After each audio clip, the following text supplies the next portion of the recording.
Ladies and gentlemen, before our first dance, I've arranged some entertainment. Preston Whitmore III gestured toward the service entrance with his champagne flute, smirking at the pregnant black woman in the cheap black dress. Some of you might remember Tanya. She used to keep me company. His eyes dropped to her belly. I thought it would be amusing to let her sing one last time, before she gets too busy with her little situation. Laughter rippled through the ballroom. Phones came out. Someone whispered, "Is that the black girl who thought she could trap a Whitmore?" Another snorted, "Pathetic." 500 guests, crystal chandeliers, designer gowns worth more than her yearly salary. And Tanya Adams stood alone. No one defended her. Not one. But none of them knew this. The woman they were laughing at had spent 8 months writing a song about the man in the tuxedo. And in 11 minutes, she would open her mouth, and 500 people would forget how to breathe. 18 months earlier, Tanya Adams was just a girl with a voice and a dream that felt smaller every day. Every night she sang at Delilah's Jazz Lounge, a cramped club in downtown Detroit that her late father had helped build with his bare hands 30 years ago. The walls were cracked and yellowed with age. The piano was perpetually out of tune, no matter how many times old Mr. Henderson came to fix it. The tip jar behind the bar rarely held more than $40 on a good night. The neighborhood had changed around the club. Gentrification crept closer every year, pushing out the families who had lived there for generations. But Delilah's remained, a stubborn monument to a time when jazz meant something, when music was more than content for algorithms. When Tanya opened her mouth to sing, none of that mattered anymore. Her voice was the kind that made strangers stop mid-conversation and forget what they were saying. The kind that made grown men cry into their whiskey without understanding why. The kind that could fill every corner of a room without needing a microphone, as if the air itself wanted to carry her sound. She always wore her grandmother's locket, a small gold oval, tarnished with age, that she touched before every single performance without fail. Inside was a faded photograph of a woman with Tanya's same dark eyes and 5 words engraved in delicate cursive. "Sing the truth, even when it hurts." Her grandmother had been a singer too. Never famous, never rich. But she'd sung in churches and at funerals and at weddings for 50 years, and everyone who heard her said the same thing. That woman could make God himself weep. Tanya inherited that voice, and the locket, and the belief that music could change things. Every night after her last set, when the customers had stumbled home and the bartender was counting receipts, Tanya would sit in the corner booth with a cup of cold coffee and write in a small leather notebook. Song lyrics. Unfinished verses. Words she couldn't say out loud to anyone. That notebook would become the most important thing she ever owned. Preston Whitmore III walked into Delilah's Jazz Lounge on a Thursday night in October. He was slumming. That's what his Harvard Business School friends called it when they ventured into neighborhoods that smelled like reality instead of old money. They came in loud, already half drunk on expensive whiskey they'd consumed at some rooftop bar downtown. They ordered more whiskey they didn't bother to appreciate and laughed too loud at jokes that weren't funny. Preston didn't notice the club, didn't notice the photographs of jazz legends covering the walls behind the bar, didn't notice the history soaked into every water-stained ceiling tile. He noticed nothing at all until Tanya started to sing. She was performing Strange Fruit that night, Billie Holiday's haunting protest song. It wasn't a crowd pleaser. It wasn't meant to be. But Tanya sang it because her grandmother had sung it, and her grandmother's mother had sung it, and some songs needed to be remembered. Preston stopped mid-sentence, his glass frozen halfway to his lips. For 3 full songs, he didn't move, didn't blink. His friends kept talking around him, but he heard nothing except her voice. He didn't fall in love with her that night. Men like Preston Whitmore III don't fall in love. They acquire. They collect things that make them feel special. Rare watches, vintage cars, paintings by artists whose names they can't pronounce. A voice that could make a room stand still was simply another collectible. He wanted to own that voice. It took him 2 months to wear her down. Flowers delivered to the club every night. Gifts she couldn't afford to refuse. Promises wrapped in silk and delivered with a smile that seemed so genuine she couldn't see the calculations behind it. He told her she was beautiful. He told her she was talented. He told her he'd never met anyone like her in his entire life. And then he told her she was his secret. "You're my beautiful secret," he whispered one night, stroking her hair in his penthouse apartment that overlooked the city like a throne room. "I want to keep you all to myself." Tanya thought it was romantic. She thought it meant she was special, too precious to share with the world. It took her 14 months to realize it was a cage. He never introduced her to his family, never allowed a single photograph of them together, never held her hand in public or acknowledged her existence to anyone who mattered. She was always the shadow, never permitted near the spotlight. And he made her quit singing. "Why perform for strangers when you can sing just for me?" he said with that smile she once thought was charming. She didn't recognize the chains until they were already locked tight around her throat. Then she got pregnant. Tanya told him with trembling hands and eyes full of desperate hope. This would change everything, she was certain. He would finally introduce her to his family. They would finally be real. They would finally begin the life he'd been promising her for over a year. Preston's face went cold. "You actually thought this was going somewhere?" He laughed. Not a warm laugh, but the kind that cuts through flesh and bone. "Tanya, you were a phase. A palate cleanser before the main course. I'm marrying Clarissa Pemberton Hayes next spring. A senator's daughter, someone from my actual world." He slid a check across the marble table. $100,000. "Handle it, or keep it. I genuinely don't care which. But sign this NDA and disappear from my life forever." Tanya refused. And Preston Whitmore III made her pay for that decision every single day for the next 8 months. Her life collapsed piece by piece, as if invisible hands were dismantling everything she'd ever built. She lost her apartment. Preston's shell company, she later discovered, owned the entire building. Delilah's Jazz Lounge got hit with health inspection after health inspection. Anonymous complaints about noise violations, threats of closure that seemed to multiply like cancer. Every venue in Detroit suddenly had no openings for a pregnant black singer with no connections and no representation. She ended up working the night shift as a receptionist at a 24-hour medical clinic, answering phones and filing paperwork while her feet swelled and her back ached and her dreams gathered dust. But every night in her tiny studio apartment with the radiator that clanked and the neighbor who played television too loud, Tanya wrote, not letters she would never send, not diary entries full of self-pity, a song. About the man who called her his beautiful secret before turning her into his shameful problem. About the baby he refused to acknowledge. About the 14 months of whispered promises that meant absolutely nothing. About the nights she sang to the walls because no one else would listen anymore. She wrote that song 51 times, editing, rewriting, perfecting every word until each syllable was a weapon. Then, 3 weeks before his wedding, Preston Whitmore III sent her an invitation. Not a real invitation to attend as a guest. A performance contract. $500 to sing at his wedding to Clarissa Pemberton Hayes, the senator's daughter. $500.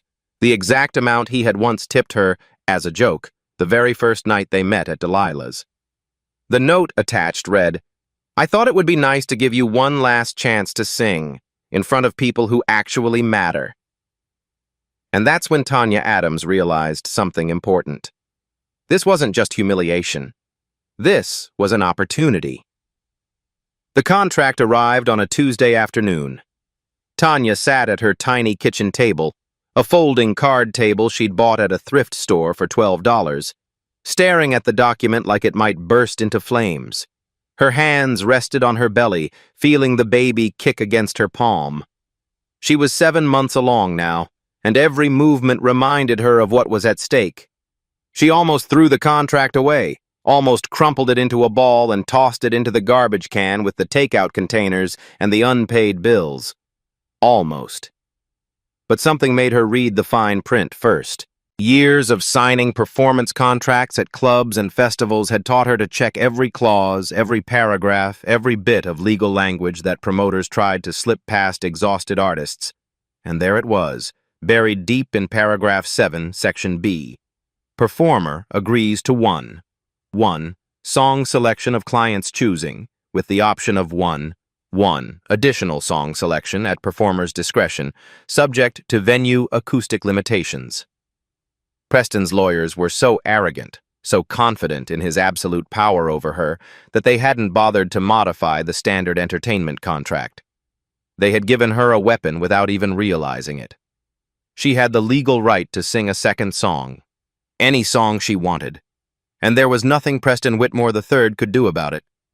The next morning, she found an envelope that had been slid under her door sometime during the night. No return address, no postmark, no signature. Just a single sheet of paper with 4 names written in careful, deliberate handwriting. Rebecca Moore, Lauren Mitchell, Jasmine Howard, Diana Torres. And below them, a single line that made Tanya's blood run cold. You're not the first, and you won't be the last. If you have the courage to sing, they will hear. Someone who was once exactly where you are.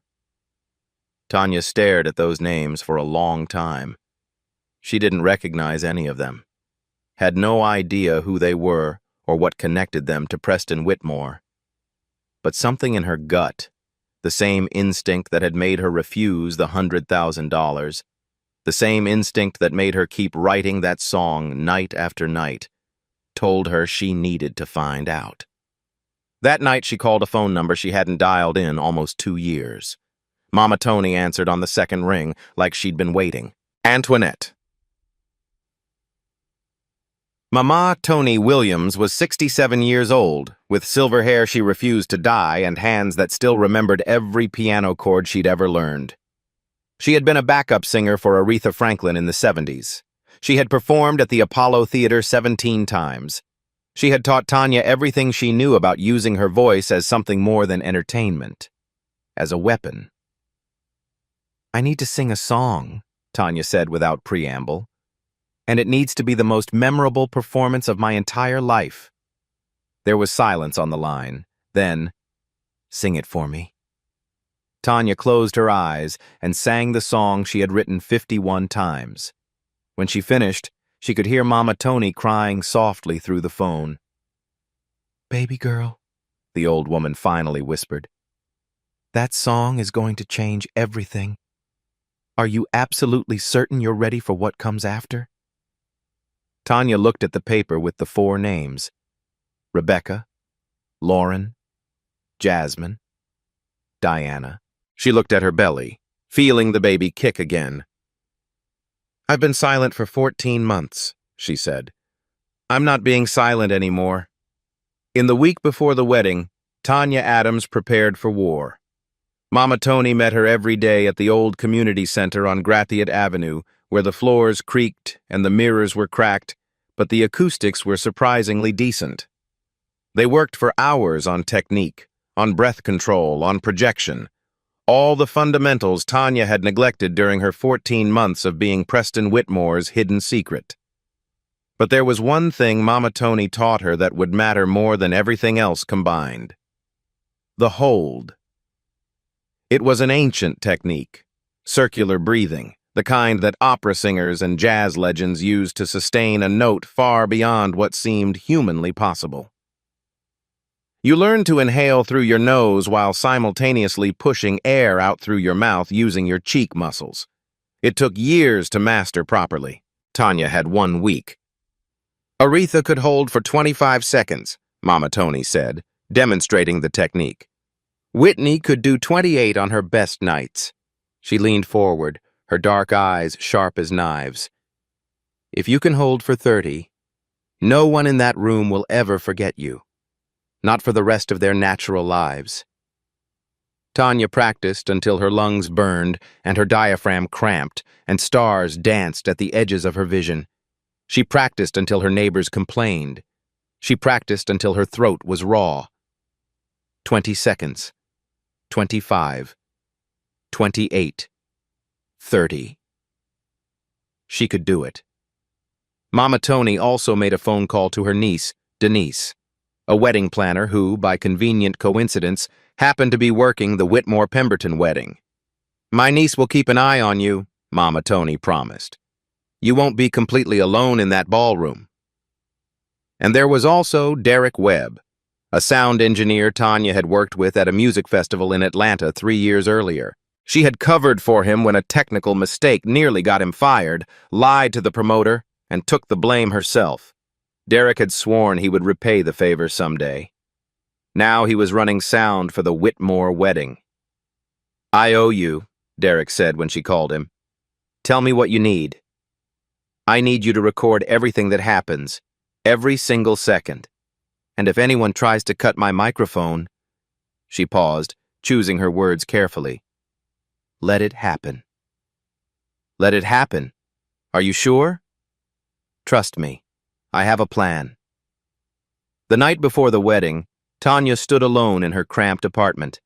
She opened her grandmother's locket with trembling fingers and placed a small folded piece of paper inside. The lyrics to her song, written in handwriting so tiny it was almost illegible. "If I forget the words," she whispered to her grandmother's photograph, "you'll remind me." She closed the locket, touched it to her lips, pressed it against her heart. Then she sang the entire song one final time, completely alone in the darkness of her apartment. When she reached the end, the final note, the 30-second hold that would make or break everything, the walls seemed to vibrate around her. The glasses in her cabinet rattled softly. She stopped, breathed, waited for her heart to slow. And for the first time in 8 months, Tanya Adams smiled. Preston Whitmore thought he was hiring a broken woman to humiliate in front of his wealthy friends. He was about to meet the storm he had created. The Whitmore estate was everything Tanya had expected, and somehow even worse. The main house sat on 47 acres of manicured grounds outside Detroit, a monument to old money and older privilege. The ballroom alone could have fit her entire apartment building inside it, with room to spare. 60-foot cathedral ceilings soared overhead, designed 2 centuries ago by architects who understood that sound was sacred. Crystal chandeliers hung like frozen waterfalls of light, each one worth more than she would earn in a decade. The flower arrangements, peonies and roses and orchids flown in from 3 different continents, totaled $2.3 million, and 500 guests looked at Tanya Adams like she was something unfortunate stuck to the bottom of their Italian leather shoes. She entered through the service entrance as instructed, past the dumpsters overflowing with catering waste, past the staff unloading cases of champagne that cost more per bottle than her monthly rent, past the security guards in their dark suits who smirked as she walked by, making no effort to hide their contempt. One of them muttered to another, "That's the entertainment? Thought this was supposed to be a classy event." Tanya kept walking. Her hand found the locket at her throat. In the storage room where they told her to wait, not a green room, not a dressing room, a literal storage room filled with cleaning supplies and extra tablecloths, she could hear the reception through the thin walls, laughter and clinking glasses and music from a string quartet, playing something elegant and completely soulless. The door opened without warning. Clarissa Pemberton Hayes stood in the doorway, framed by light from the hallway like an angel made of spite.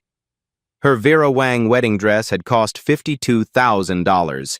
Tanya had looked it up online, torturing herself with the details. Every stitch was perfect. Every bead was hand-sewn. Clarissa's eyes swept over Tanya with the kind of look usually reserved for insects discovered in expensive food. "Oh my God." Clarissa turned to her bridesmaids with a delighted little smile, as if she'd just discovered something hilarious. "She actually came. Preston said she would, but honestly, I didn't believe him." Her gaze dropped to Tanya's belly, lingering there with undisguised disdain. Poor thing, clearly someone didn't plan ahead. The bridesmaids giggled on cue, a chorus of trained cruelty. Tanya said nothing. She just touched her locket and waited for them to leave. At 7:47 p.m., they came to collect her. 500 guests turned to stare as a pregnant black woman in a simple black dress walked to the center of the most expensive ballroom in Michigan. The whispers started immediately, spreading through the crowd like poison through water. The MC read from a prepared card. "Ladies and gentlemen, Mr. Preston Whitmore III has arranged a very special surprise for this evening." And then Preston gave his little speech, the one about entertainment, about how amusing it would be, about someone like her getting to perform in a room like this. The laughter that followed was the cruelest sound Tanya had ever heard. The pianist, a young man in a tuxedo who had been given very specific instructions, began playing the introduction to At Last. It was Etta James's classic love song, the one that played at weddings and romantic movies and moments of genuine joy. Preston had chosen it deliberately.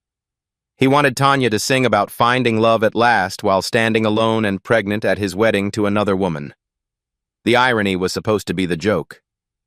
Tanya didn't sing. The pianist played the intro again, and again. His fingers stumbled slightly, confused. "Is there a problem?" Preston called out from the head table, clearly enjoying himself immensely. "Did you forget the words?" Laughter rippled through the ballroom again. Tanya lifted her chin. "I'm changing the song." The room went quiet. "The contract specifies that I get to choose one song myself," she said, her voice clear and unwavering despite the 500 hostile faces staring at her. "I'm using that right now, for the first song." Preston's smile flickered, then steadied. "That's not how—" Paragraph 7, Section B.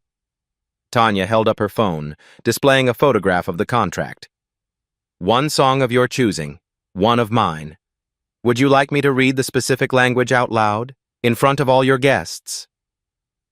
Silence stretched across the ballroom like a held breath.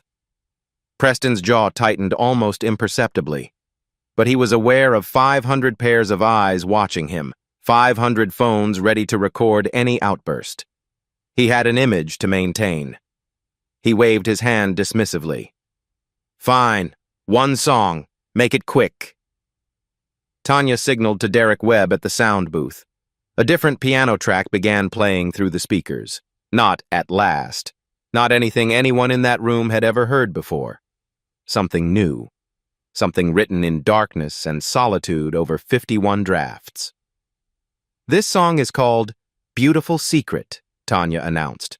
"I wrote it myself." She looked directly at Preston Whitmore III. "And it's for the man who's about to get married." The murmuring intensified. Confused glances were exchanged. Phones emerged from pockets and purses. Tanya touched her grandmother's locket one final time. She closed her eyes. She drew a breath from the deepest part of her diaphragm, exactly the way Mama Tony had drilled into her for hours, and she opened her mouth. The first note. It wasn't loud. It wasn't dramatic or showy or designed to impress. Just a single note. One pure sound rising from her throat into the air. But it rang. The cathedral ceiling, 60 feet of acoustic perfection, designed by craftsmen who understood that some sounds were sacred, caught her voice like a loving hand, amplified it, carried it to every corner of that massive ballroom without losing a single vibration. And something extraordinary happened. Preston Whitmore's smirk died on his face. Not faded, not diminished, died. As if someone had reached inside him and simply switched it off. Clarissa Pemberton Hayes stopped whispering to her maid of honor mid-sentence, her mouth still open, but no words emerging. A man at table 7 had been raising a champagne glass to his lips. His arm froze in mid-motion, the crystal flute suspended in empty air, completely forgotten. The pianist's hands stopped on the keys, paralyzed. A woman in the front row dropped her clutch purse. Not fumbled it, not juggled it, simply dropped it because she had forgotten she was holding anything at all. Security guards who had been moving toward Tanya stopped mid-step, their professional composure shattered by something they couldn't name. But it wasn't just a few people scattered through the room. Not 10, not 50, not even 100. All 500. From the billionaires at the VIP tables to the catering staff along the walls. From the United States Senator to the bartender refilling champagne. From the bride in her $52,000 gown to the busboy who had paused with a stack of dirty plates. Every single person in that ballroom. Frozen. In one collective instant. 3 seconds. One note. And 500 people forgot where they were. This wasn't merely good. This wasn't impressive or talented or any of the inadequate words critics use to describe voices. This was transcendent. This was the voice that Preston Whitmore III had heard 18 months ago in a rundown jazz club and thought to himself, I want to own this. He had never understood, never could have understood. You don't own something like this. You survive it, if you're lucky. Tanya opened her eyes. The room was still frozen around her, and she began to sing. You called me your beautiful secret, kept me hidden like a shameful thing. 14 months of whispered promises while you wore another woman's ring. Her voice wove through the ballroom like silk wrapped around a razor blade, beautiful and dangerous in equal measure. Every word was crystal clear, every syllable deliberately chosen. This wasn't performance, this was testimony. The guests who had been laughing just moments before weren't laughing anymore. Their faces shifted from amused to confused to deeply, profoundly uncomfortable. Those who knew the rumors started putting pieces together. 14 months? A secret relationship? While he was engaged? You said not yet, not yet, not yet. My family wouldn't understand. But I understand now, darling. I was never part of your plan. Preston shot to his feet. This is absolutely ridiculous. But his voice couldn't compete. The cathedral ceiling wasn't on his side. It was on hers. He spoke. No one heard.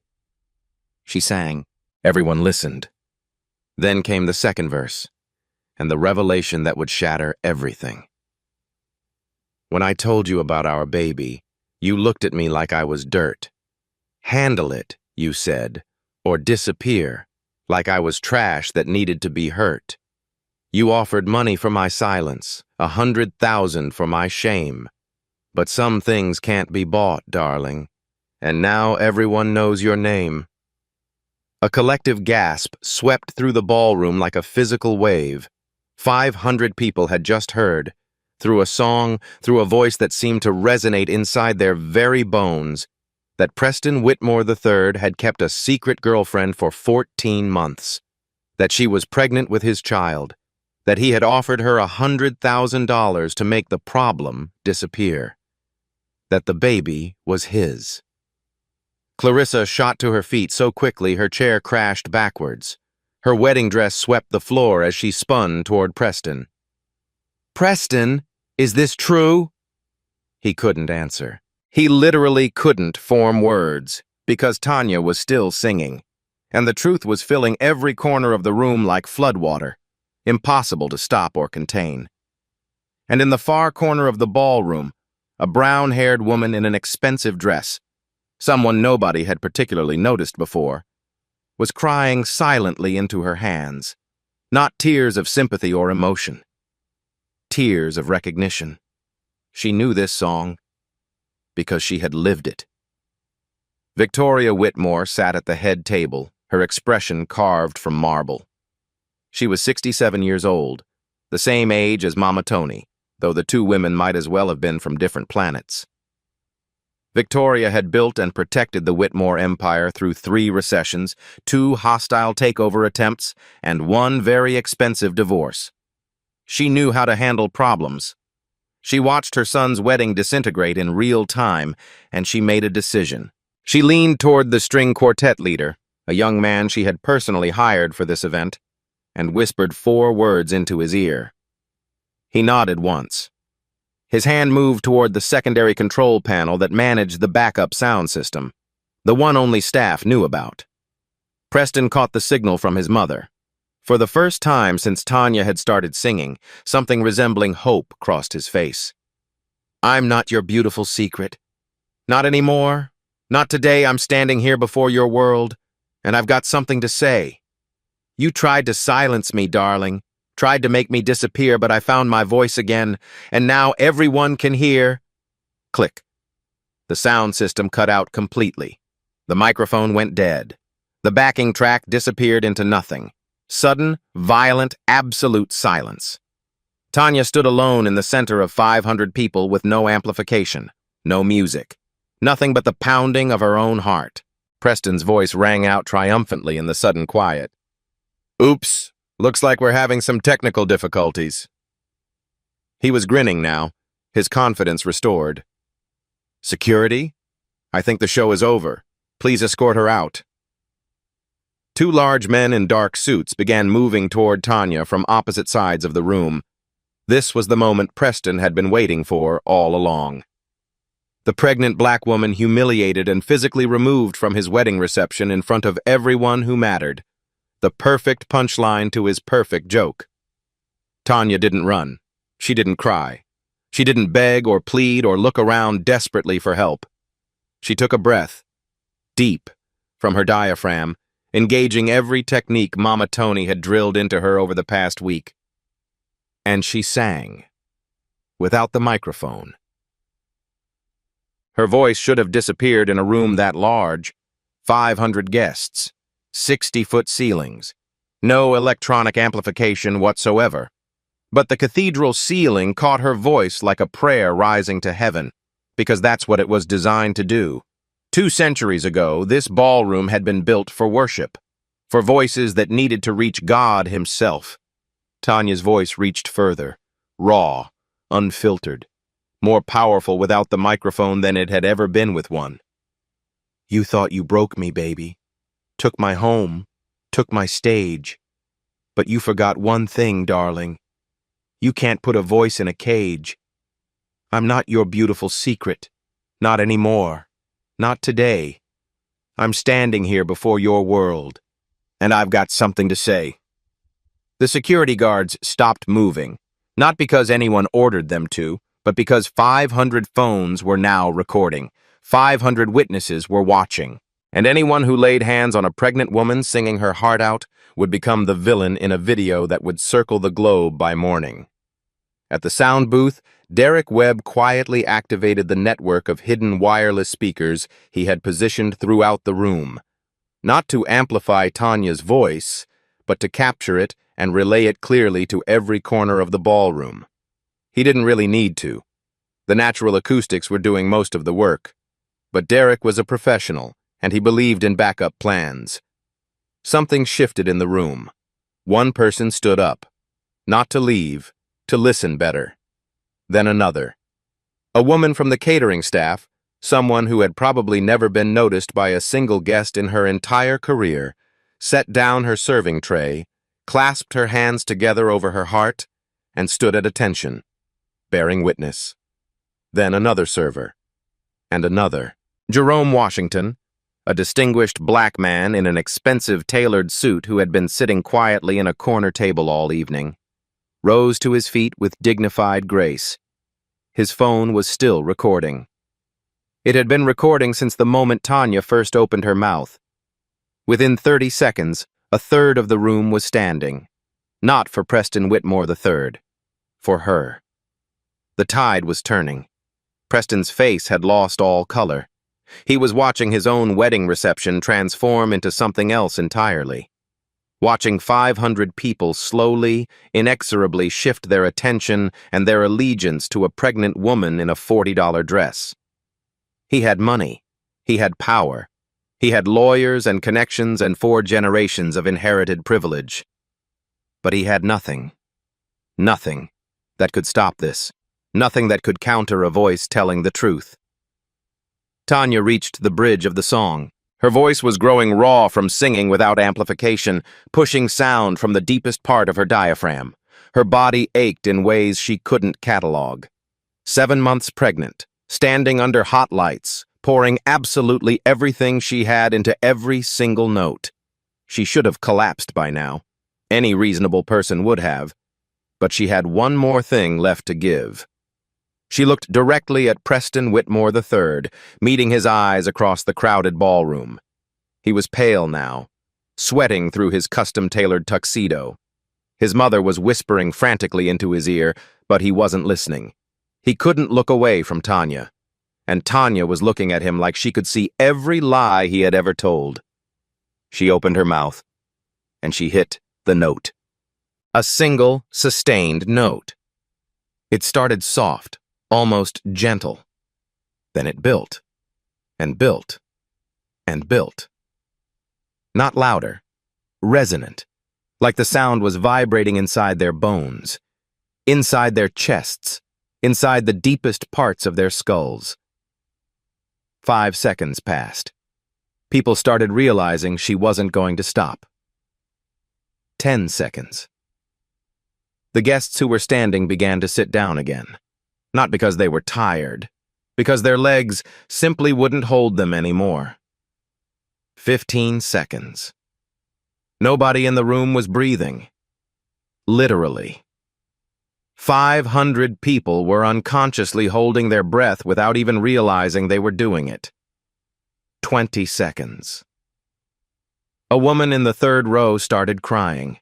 She had no idea why. The tears just came. 25 seconds. Preston Whitmore's face underwent a transformation. The anger drained away. The contempt evaporated. In its place was something he had probably never felt before in his entire privileged life. Terror. Because he was watching something he couldn't buy, couldn't control, couldn't threaten or manipulate or destroy. Something that existed completely beyond his reach. 30 seconds. Tanya stopped. Absolute silence. 1 second passed.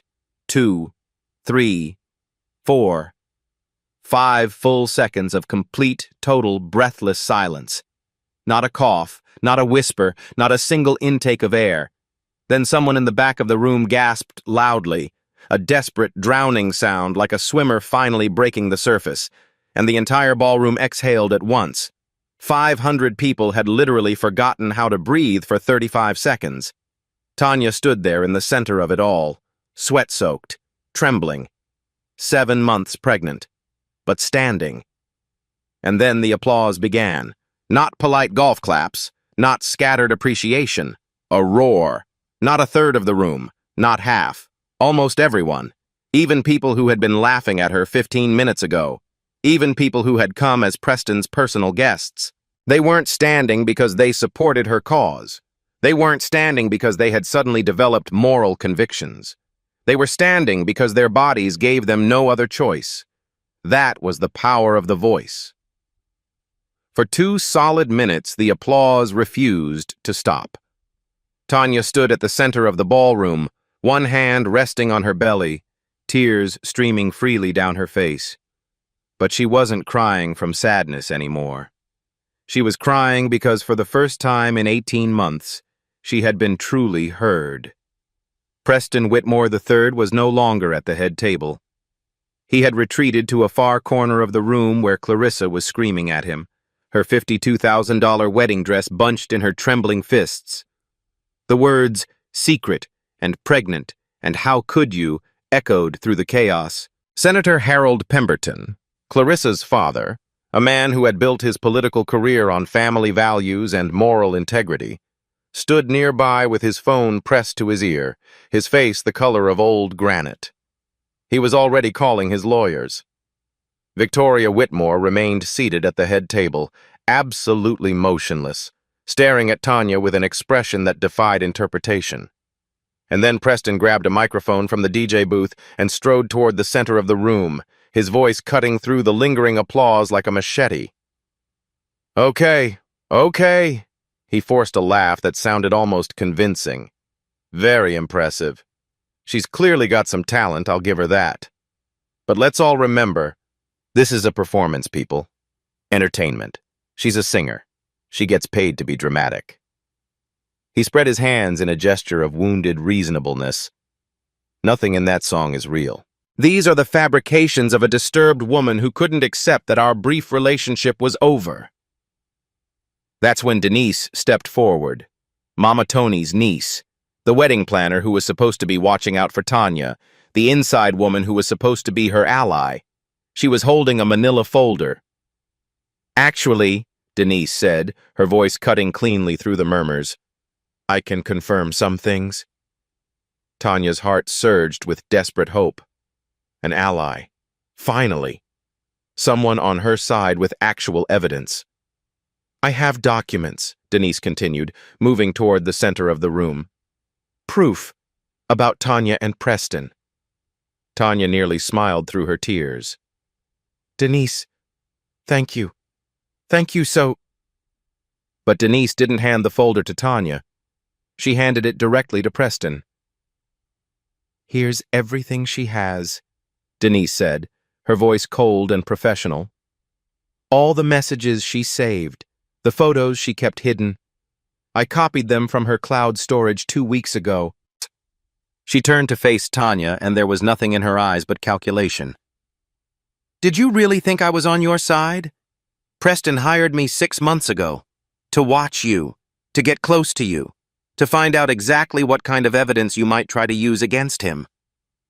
The floor dropped out from under Tanya's world.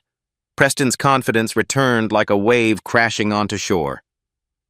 Ladies and gentlemen, this is what stalkers do. They obsess. They collect what they call evidence. They construct elaborate narratives to support their delusions. He held up the folder like a trophy.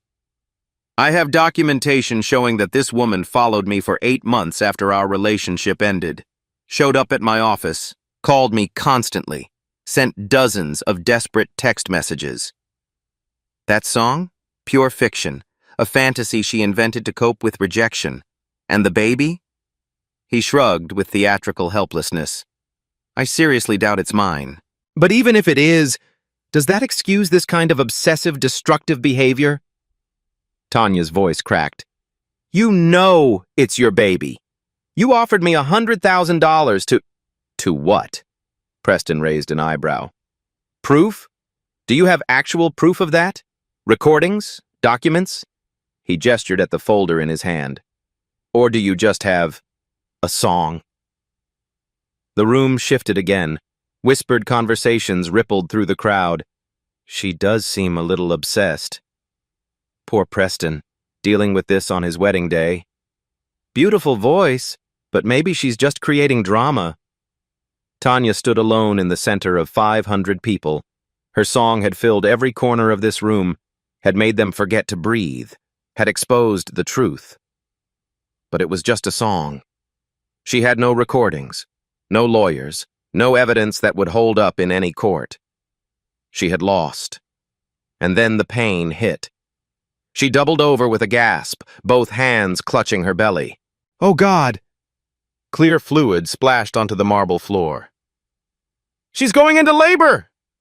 A doctor rushed forward from one of the guest tables. This is premature. 7 months. She needs a hospital right now! Preston didn't miss a single beat. See? Drama right until the very end. She'll do absolutely anything to stay at the center of attention. Tanya looked up at him through the agony, unable to form words. She was in labor, premature labor, being called a liar and a stalker and a fraud, surrounded by 500 people who were starting to believe it. All was lost. In the chaos of the moment, a single voice cut through everything. She's not lying. Every head in the ballroom turned. Rebecca Moore was on her feet. The brown-haired woman who had been crying quietly throughout Tanya's entire performance was standing now, her expensive dress wrinkled, her mascara ruined, her composure completely shattered. I know she's not lying, Rebecca said, her voice shaking but determined. Because that song, I've heard it before. Preston's face went the color of old chalk. Rebecca, sit down. This isn't— No! She stepped forward, moving toward the center of the room. Tanya sent it to me 2 weeks ago, because she did her research, because she found my name. She turned to address the entire assembled crowd, 500 pairs of eyes fixed on her. My name is Rebecca Moore. 3 years ago, Preston Whitmore told me I was his beautiful secret. Those exact words. When I got pregnant, he gave me $150,000 and a non-disclosure agreement. I signed it. Her voice cracked. I had a miscarriage 3 weeks later. I've never told anyone the truth about what happened. Until tonight. She looked directly at Tanya, who was doubled over in pain, but still listening. When I heard your song, I heard myself. Every single word. Gasps rippled through the ballroom like shockwaves. Another woman stood up. Blonde, mid-30s, wearing a designer dress that probably cost more than Tanya's monthly rent. My name is Lauren Mitchell. Her voice was steadier than Rebecca's, but carried the same weight of long-suppressed truth. 2019. Same pattern. You're my beautiful secret. Same NDA. $200,000. Another woman rose. Black, early 40s. Distinguished. Jasmine Howard, 2017. He told me he loved me more than he'd ever loved anyone. His lawyers threatened to destroy my career in arts administration if I ever breathed a word. And another, Latina, 30s, hands trembling at her sides. Diana Torres, 2021. I have a son, Preston's son. He's 3 years old and has no idea who his father is. Because I signed an NDA for $200,000 and a promise that they would leave us alone. 4 women standing. 4 separate stories spanning 6 years. Same pattern. Same words. Same beautiful secret. The whispers that had been turning against Tanya reversed direction like a tide changing, and then Rebecca Moore started to sing. You called me your beautiful secret. Her voice wasn't trained like Tanya's. It wavered and cracked on the high notes, but she knew every word. Lauren Mitchell joined in, her soprano harmonizing unexpectedly well. Kept me hidden like a shameful thing, Jasmine Howard added, her alto voice. Diana Torres joined with tears streaming down her face. 14 months of whispered promises. 4 women who had never met before this night. 4 women who had each believed they were alone in their shame and silence. 4 voices joining together on a song that belonged to all of them. And then, despite the contractions ripping through her body, despite the fluid on the floor and the doctor urging her to lie down, Tanya Adams stood up. You can't, the doctor protested. I have to. And she sang. 5 voices became one, a chorus of survivors, a harmony of women who had been silenced and bought and hidden away, finally singing together in a room full of people who could no longer pretend not to hear. I'm not your beautiful secret. The ballroom was absolutely still. No one moved. No one spoke. No one even seemed to breathe. Victoria Whitmore rose slowly to her feet. Preston? Her voice was cold enough to freeze the champagne in every glass. How many? How many women? Preston looked desperately around the room for support, for allies, for anyone. Mother, this is clearly a coordinated conspiracy to— I am not deaf, Preston. Victoria's composure cracked for the first time in anyone's memory. I just heard 4 women tell the same story, with the same words, across 6 years. She turned to look at Tanya, still singing despite everything. That baby, is that my grandchild? Tanya, through waves of pain. DNA will prove it, but yes. Victoria's face crumpled. I closed my eyes. I knew there were problems, settlements, rumors. And I chose not to look because it was easier. She couldn't finish the sentence. Senator Harold Pemberton stepped forward, his political instincts finally overriding his personal embarrassment. "This wedding is over." "Dad!" Clarissa started. "Enough, Clarissa. I will not let you marry this man, and I will not let my family's name be associated with his." Preston was cornered. His mother had turned. His fiancée's father had canceled the wedding. 4 women were telling the world his secrets. But he wasn't finished. "This is character assassination. They organized this." Tanya, barely standing, supported by Rebecca, cut him off. "We didn't organize anything. We just sang." She looked at him with something like pity. "You invited me here to humiliate me. You wanted to destroy me in front of 500 people. But you forgot something. You can't destroy a voice. And you can't silence the truth when it's being sung." She turned to the room. "I don't have lawyers. I don't have secret recordings. I don't have evidence. I just have my voice and my story. Preston will probably win in court. He has more money than I'll ever see. But he can't unhear what everyone just heard. He can't unsee 4 women stand up and sing the same song. That's not coincidence. That's a pattern. And patterns don't need lawyers. They prove themselves." Jerome Washington stepped forward. "My name is Jerome Washington, music producer. Before that, investigative journalist." He held up his phone. "This video is going everywhere by morning. Tanya's performance. The 30-second note. The 4 women. Preston Whitmore has lawyers, but the internet doesn't need lawyers." Tanya was being helped onto a gurney now. Before they wheeled her away, she looked at Preston. "You thought you were hiring me to humiliate me. But singing is the only thing I have left. And when that's all you have, you make it count." She closed her eyes as they rolled her toward the door. And as she disappeared, something remarkable happened. A woman from the catering staff started to hum. "You called me your beautiful secret." Another voice joined, and another. The song echoed through the ballroom even after she was gone. Preston stood in the center of his own wedding, alone. 6 months later. No FBI raid. No dramatic arrest. Preston had good lawyers, but he didn't have public opinion anymore. Jerome's video hit 43 million views. The hashtag #HadBeautifulSecret trended for 6 days. 2 million women shared their stories. Whitmore Pharmaceuticals stock dropped 34%. The board forced Preston out. 3 of 4 NDAs were voided, funded with improperly disclosed corporate money. Tanya won an $8 million settlement. Josephine was legally recognized as a Whitmore heir. Preston wasn't in prison. But in his world, what happened was worse. He became nobody. All because of a song. Detroit Medical Center. The night of the wedding.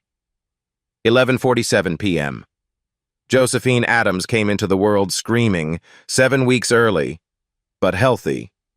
Her first cry filled the room like a declaration. Tanya, exhausted, held her daughter and laughed through tears. "She's got lungs," Keisha said from beside her. "Her grandmother," Tanya whispered, touching the locket. 3 hours later, there was a knock. Victoria Whitmore stood in the doorway, looking like she'd aged a decade. "May I come in?" Tanya studied her. This woman had sat silently while her son humiliated her, had done nothing. But she had also asked the right question. How many? Tanya nodded. Victoria approached slowly, eyes on the baby. "She's beautiful." Her voice broke. "I'm sorry. For my son. For what he did to you. To all those women. I knew there were problems, rumors, settlements. I chose not to look. That was wrong." Tanya looked at her daughter, then at Victoria. "Sorry doesn't change what happened." "No, it doesn't. But you can change what happens next." Victoria's eyes met hers. "What do you mean?" Josephine deserves to know her family, the good parts. Tanya held her daughter closer. Be a grandmother. A real one. Be present. Victoria's composure broke. Tears streamed down. I will. I promise. Nam. 1 year later. Billboard Women in Music Awards. Breakthrough Artist, Tanya Adams. Tanya walked onto the stage in gold, her grandmother's locket gleaming. In the front row, Victoria held 1-year-old Josephine, clapping tiny hands. Tanya took the microphone. This album, Beautiful Secret, The Delilah Sessions, was recorded at my father's jazz club, where a man once sat and thought he could own my voice. He couldn't. The song I sang that night, I wrote it alone, in the dark, not knowing if anyone would hear. But 4 women stood up and sang with me. So here's what I want to say. If you have a story to tell it, in your voice, your way. You never know who's listening, or who might stand up and sing with you. Later that night, Delilah's Jazz Lounge. The club had been restored. Victoria had funded it. Tanya walked onto the small stage, the same stage where she'd sung before Preston ever walked through the door. The audience was small. Mama Tony, Keisha, Derek, Rebecca, Lauren, Jasmine, Diana, Victoria with Josephine asleep in her arms. In the corner, where Preston used to sit, an empty chair. Tanya touched her locket. Inside, her grandmother, Josephine, and the folded lyrics. She closed her eyes, and she sang. Preston Whitmore III had $4.2 billion, 17 lawyers, media connections.